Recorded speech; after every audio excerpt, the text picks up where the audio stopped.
नमस्कार, मैं कशिश भदौरिया और आप देख रहे हैं यूपी न्यूज टुडे नेटवर्क। आइए नजर डालते हैं बरेली की कुछ खास खबरों पर। जनप्रतिनिधि भी रोज 2 घंटे लगाएं जनता दरबार। योगी सदन में हंगामे विवाद पर मायावती मुखर साधा निशाना। बनखंडीनाथ मंदिर में धर्मोत्सव शुरू, जुटेंगे 1 लाख लोग। बरेली में परिवार को हत्या की धमकी, घर पर चिपकाया लेटर। बरेली में नाथ मंदिरों की पैदल परिक्रमा को उमड़े भक्त। बरेली की शख्सियत काका जोगिंदर सिंह उर्फ धरती पकड़।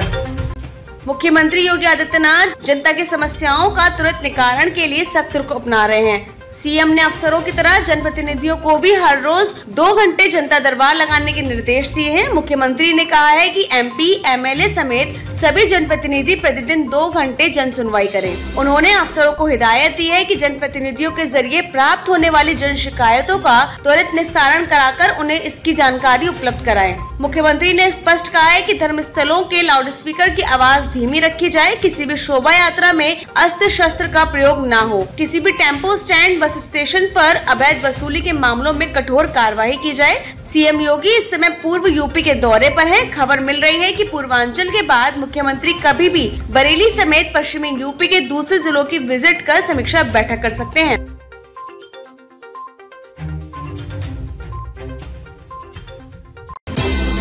यूपी के बाहर संगठन विस्तार में जुटी बसपा सुप्रीमो मायावती ने विधानसभा और लोकसभा में हंगामे विवादों को लेकर चिंता जताई है। मायावती ने कहा है कि सदन में ज्वलित मुद्दों पर चर्चा न होना देश हित में ठीक नहीं है। जनता पर महंगाई का प्रभाव नहीं पड़ रहा, सरकार का ऐसा सोचना समझ से परे है। देश की जनता महंगाई से करहा रही है। विपक्षी पार्टियों को गैर जरूरी विवादित मुद्दों और विवादों में उलझाकर सदन की कार्यवाही प्रभावित की जा रही है। सदन के प्रति सरकारें गंभीर और जिम्मेदार नहीं होंगी तो देश में निरंकुशता बढ़ेगी। यहाँ बता दें कि बसपा प्रमुख मायावती ने हाल ही के दिनों में यूपी में काफी संगठित बदलाव किए हैं और वह यूपी के साथ ही पंजाब, हरियाणा सहित कई राज्यों में तेजी से संगठन विस्तार में लगी हैं।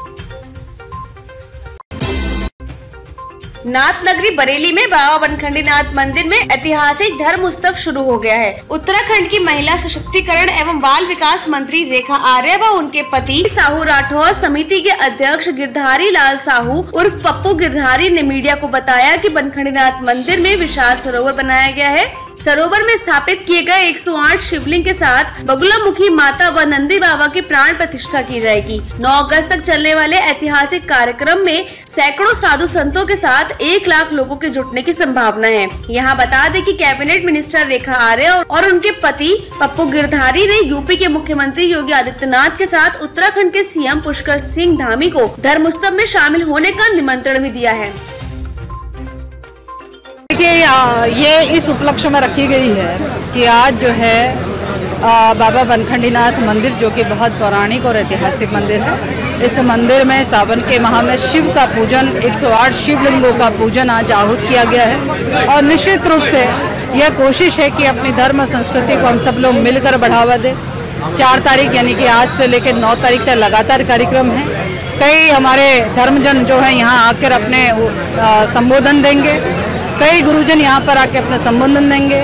हमारे गुरुजी हरिगिरी जी महाराज, जूना अखाड़े के संरक्षक महामंत्री, वह भी यहाँ पर हम सबको आशीर्वाद देंगे। तो मैं चाहती थी कि हम सब लोग जो है यहाँ पर आए और जुड़ने के साथ में उनके प्रवचनों को सुने और ईश्वर से सुख और समृद्धि की कामना करें। क्योंकि सावन के माह में कहते हैं कि यदि सूखा डंडा भी यदि हम कहीं लगाते हैं तो वह भी प्रफुल्लित हो उठता है। तो हम लोग अपने कहीं पे भी हमारा मन सूखा है तो यहाँ आते हुए निश्चित रूप से ईश्वर का आशीर्वाद प्राप्त करते हुए हम लोग भी प्रफुल्लित हों। यही कामना के लिए आप सबको यहाँ आमंत्रित भी किया और आपके माध्यम से आम जनमानस को भी आमंत्रित पहुँचे, इसलिए आप सबको यहाँ पे आमंत्रित किया गया। थाना सिरौली के गांव केसरपुर में रहने वाले दिनेश शर्मा के मकान के बाहर धमकी भरा पत्र मिलने से हड़कंप मच गया। पत्र में कहा गया है कि 8 दिन के अंदर पूरे परिवार को मार दिया जाएगा। धमकी भरा पत्र मिलने से शर्मा फैमिली दहशत में है और पुलिस से सुरक्षा की गुहार लगाई है। पत्र की भाषा और तरीका देखकर पुलिस को इसके पीछे कुछ शरारती तत्वों का हाथ लग रहा है। एसएसपी बरेली सत्यार्थ अनिरुद्ध पंकज ने मीडिया को बताया कि पुलिस मामले की जाँच में जुटी है। नहीं, मुझे जानकारी नहीं थी, बिल्कुल अभी पता लगा जानकारी का। गलत है घटना जो भी है जी, किसी ने भी किया है इसको गलत किया है। किस तरह से सर आप इसको देखते हैं? भाई बहुत ज्यादा गलत किया है और जिसने किया उसको कानूनी कार्रवाई करके उसको सजा मिलना चाहिए। इस चीज अच्छा, किस तरह का माहौल है आपके गांव में? माहौल बिल्कुल सही है। हमारी ये कुछ बिगाड़ने के लिए, चंद लोग कुछ बिगाड़ने के लिए ये कार्रवाई करी जा रही है इस तरह की। ऐसा है नहीं सर। परिवार से मिल चुके हैं क्या आप? नहीं, परिवार से नहीं मिले और कोशिश रहेगी अब जाके मिलूं परिवार से। जैसे ही पता लगी अब मैं जाऊंगा, उनसे बात करूंगा जी। और ऐसा कोई भी काम होने नहीं दूंगा, अपनी जिम्मेदारी के साथ निभाऊंगा इसको केसरपुर में, और ऐसा कुछ भी नहीं होने दूंगा। प्रथम दृष्टया तो गांव में ऐसी कोई बात समझ में नहीं आई। वहां पर हमारे उच्च अधिकारियों द्वारा पंचायत की गई और सब लोगों से मिलजुल कर देखा गया। वहां की स्थिति बिल्कुल सौहार्दपूर्ण है।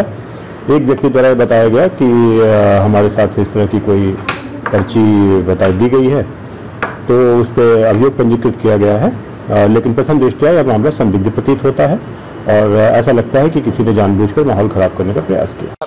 बहुत दहशत का माहौल है, बहुत घबरा रहे हैं हम लोग। हमारे परिवार को जान से मारने की धमकी दी गई है। हम सभी अधिकारी और पुलिस से यही करेंगे कि जल्द से जल्द कठोर व कठोर कार्रवाई की जाए इस मामले। इसमें ये लिखा हुआ है कि 8 दिन के अंदर गांव छोड़ के चले जाओ वरना जान से मार देंगे। और फिर मतलब हिंदुओं के बारे में लिखा हुआ है, हिंदुओं की सपोर्ट क्यों करते हो, ये है और बाकी सब लिखा हुआ है। यही करेंगे, उसके लिए जल्द से जल्द कठोर से कठोर कार्रवाई की जाए। नाथ नगरी बरेली परिक्रमा सेवा समिति की ओर से नाथ मंदिरों की पैदल परिक्रमा का आयोजन किया गया।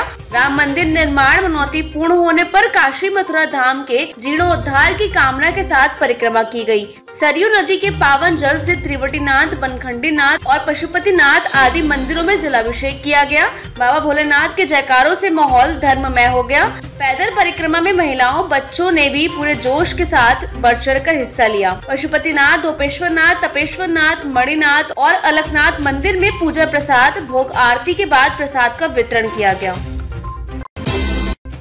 बरेली की शख्सियत में आज हम बता रहे हैं काका जोगिंदर सिंह उर्फ धरती पकड़ के बारे में, जिन्होंने एमएलए से लेकर राष्ट्रपति के चुनाव लड़ने का खास रिकॉर्ड बनाया था। उन्होंने 1962 से 1998 तक 350 से अधिक बार अलग अलग चुनाव लड़े थे। कई बार तो ऐसे मौके आए थे जब राष्ट्रपति चुनाव निर्विरोध होने का माहौल बन गया था और काका के नामांकन से चुनाव कराना पड़ा। काका धरती पकड़ बरेली प्रेमनगर के रहने वाले थे और कुतुब खाना में कपड़े की दुकान चलाते थे। परिवार बंटवारे के बाद गुजरावाला पाकिस्तान से बरेली आकर बसा था। एक बार तत्कालीन प्रधानमंत्री पंडित जवाहरलाल नेहरू ने बरेली आकर काका को कांग्रेस की टिकट पर चुनाव लड़ने का ऑफर दिया था, मगर काका ने नेहरू का ये ऑफर यह कहकर ठुकरा दिया कि उन्हें किसी दल से नहीं बल्कि हमेशा निर्दल चुनाव लड़ने का संकल्प है।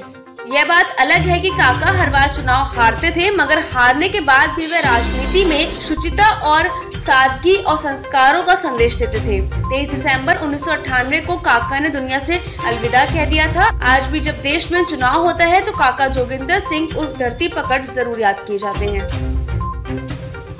ऐसी ही इंफॉर्मेटिव वीडियोस के लिए देखते रहिए न्यूज़ टुडे नेटवर्क और हमारे चैनल को लाइक, शेयर, सब्सक्राइब करना ना भूलें।